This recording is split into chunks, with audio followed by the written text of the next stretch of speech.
Hello everyone, complete Govind Parik series की ये दूसरी वीडियो है। पहली वीडियो में मैंने गोविंद पारिक में फर्स्ट पेज में जो भी करेक्शन है और कुछ एडिट पॉइंट्स हैं उनको कवर किया था। इस वीडियो में सेकंड पेज को लूँगा। तो स्टार्ट करते हैं। स्नेह की प्रचारणाएँ अकॉर्डिंग टू रस 63 होती हैं। चरक ने 24 बताई हैं और 64 बताई हैं, 64 बताई हैं। तो अच्छे स्नेह को जोड़कर 64 हो जाती हैं और अकॉर्डिंग टू रस टोटल 63 स्नेह की प्रचारणाएँ होती हैं। बागभट्ट ने 64 रस अनुसार स्नेह की प्रवचरणाएँ बताई हैं। इसके साथ ही काश्यप ने भी स्नेह की प्रवचरणाएँ 20 बताई हैं। स्वेदन के भेद। तो स्वेदन के भेद 2 प्रकार के होते हैं, साग्नि स्वेद और रागनी स्वेद। जिसमें चरक ने 13 प्रकार के साग्नि स्वेद बताए हैं। सुश्रुत ने 4 प्रकार के साग्नि स्वेद बताए हैं। बागभट्ट ने भी 4 प्रकार के बताए हैं। तो सुश्रुत और बागभट्ट के 4-4 प्रकार के साग्नि स्वेद हो जाते हैं। काश्यप ने 8 प्रकार के साग्नि स्वेद के भेद बताए हैं। निराग्नि स्वेद चरक ने 10 प्रकार के निराग्नि श्वेत बताए हैं। सुश्रुत ने या तो 8 प्रकार के निराग्नि श्वेत होते हैं या 7 प्रकार के निराग्नि श्वेत होते हैं। तो ऑप्शन में जो भी रहेगा हमें उसको टिक करना पड़ेगा, क्योंकि अलग-अलग जगह पे सुश्रुत ने 7 और 8 दोनों निराग्नि श्वेत बताए हैं। सिरोरोग चरक के अकॉर्डिंग 5 प्रकार के सिरोरोग होते हैं, जिसमें वातिक, पित्तिज, कफज और सन्निपातिक व क्रमित सिरोरोग होते हैं।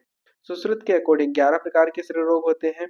माधवकर के अनुसार भी 11 प्रकार के ही सिरोरोग होते हैं। बागभट्ट तथा सारंगधर, सारंगधर ये एडिड है, और बागभट्ट और सारंगधर दोनों के अकॉर्डिंग 10 प्रकार के सिरोरोग होते हैं। तो सुश्रुत ने जो 11 प्रकार के सिरोरोग बनाए हैं उनमें वातज, पित्तज, कफज और सन्निपातज होता है। इसके अलावा क्षय सिरोरोग, कृमिज सिरोरोग, सूर्यावर्त, अनंतबात, अर्धावभेदक और संखक सिरोरोग के बारे में इधर बताया गया है। यहाँ पर एक छूट रहा है, मिस हो रहा है, जो है रक्तज सिरोरोग, तो उसको ऐड कर लेना।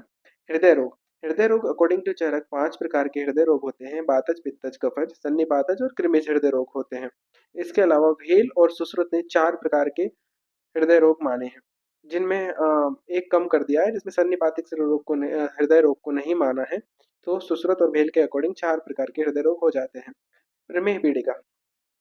चरक ने 7 प्रकार की प्रमेह पीड़िका मानी है, जिसमें से 4 पित्तज प्रमेह पीड़िकाएं होती हैं और 3 कफज प्रमेह पीड़िका होती है। दोनों को मिला के, पित्तज और कफज को मिला के 7 प्रमेह पीड़िकाएं हो जाती हैं।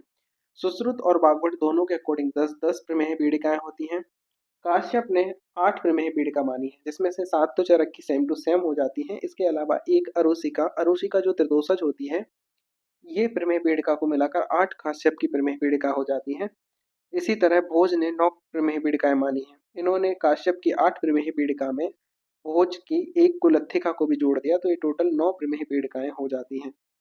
सोत के उपद्रव के बारे में बताया है। इसमें चरक के अकॉर्डिंग 7 सोत के उपद्रव होते हैं। सुश्रुत के अकॉर्डिंग 9 सोत के उपद्रव होते हैं।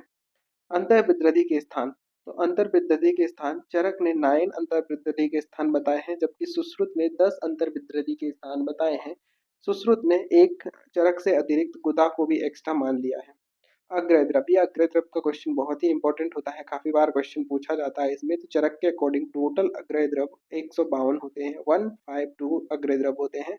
अष्टांग संग्रह के 155 अग्रद्रव होते हैं और अष्टांग हृदय ने टोटल केवल 55 अग्रद्रव ही माने हैं।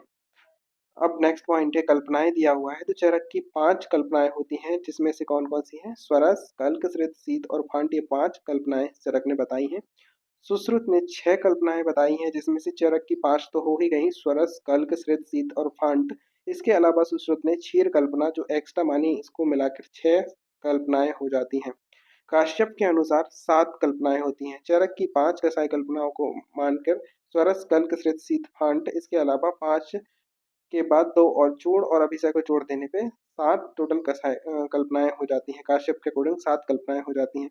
मधु के भेद अकॉर्डिंग टू चरक मधु के 4 भेद होते हैं, भ्रामर, भौतिक, माक्षिक और क्षुद्र। तो भ्रामर जो मधु होती है वो उसमें ऐड कर लेना, यहाँ पे साइड में लिख लो गुरु। भ्रामर जो होती है गुरु होती है। इसके साथ ही माक्षिक को श्रेष्ठ मधु माना गया है।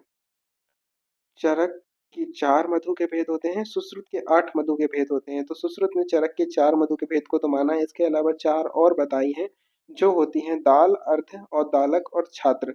तो इसको एक ट्रिक होती है, आधी दाल छात्र को और दे दो, तो आधी से अर्थ है, दाल से दाल, छात्र से छात्र और से और दालक और दे दो, तो ये 8 प्रकार की मधु हो जाती है जो सुश्रुत ने मानी है। आहार के भेद 4 प्रकार के होते हैं, असित, खदित, पीत और लीड। ये 4 प्रकार के आहार भेद होते हैं। भाव प्रकाश ने 6 प्रकार के आहार भेद माने हैं। काश्यप ने भी 6 प्रकार के ही आहार भेद माने हैं, जिसमें चौष्य और चर्व को पृथक-पृथक से माना है। कुक्षी के भेद अकॉर्डिंग टू चरक 3 प्रकार के होते हैं। कुक्षी के भेद बागभट्ट और काश्यप दोनों के अकॉर्डिंग 4-4 प्रकार के कुक्षी के भेद होते हैं। उदावर्त उदावर्त चरक और काश्यप ने 6-6 उदावर्त माने हैं।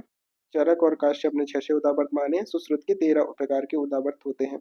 शुक्रदोष चरक के अकॉर्डिंग 8 प्रकार के शुक्रदोष होते हैं। सुश्रुत के अनुसार 11 प्रकार के शुक्रदोष होते हैं। साध्य 4 होते हैं, जिनमें से कष्ट साध्य 5 होते हैं और असाध्य 2 शुक्रदोष माने हैं।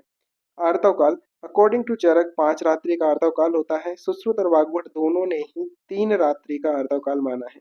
हारित और भेल ने 7 दिन का आर्तवकाल माना है। आधुनिक यानी मॉडर्न के अकॉर्डिंग 3 से 5 दिन का आर्तवकाल होता है। जिन लोगों ने भी वीडियो को अंत तक देखा है, उन सभी के लिए मैं धन्यवाद देना चाहता हूं और मैं उम्मीद करता हूं कि आप सब लोग इस चैनल को सब्सक्राइब करेंगे और अपने फ्रेंड्स के साथ शेयर करेंगे। अगर वीडियो अच्छी लगी है तो इसको लाइक ज़रूर करें। आपका एक लाइक मेरे लिए भी मोटिवेशन लेके आता है। जितना ज़्यादा आप मुझे लाइक्स और मोटिवेशन देंगे, उतनी ही ज़्यादा और अच्छी क्वालिटी की वीडियोज़ मैं आपके लिए लेकर आ पाऊँगा। So thank you so much. मिलते हैं न्यू वीडियो में। Thank you so much again.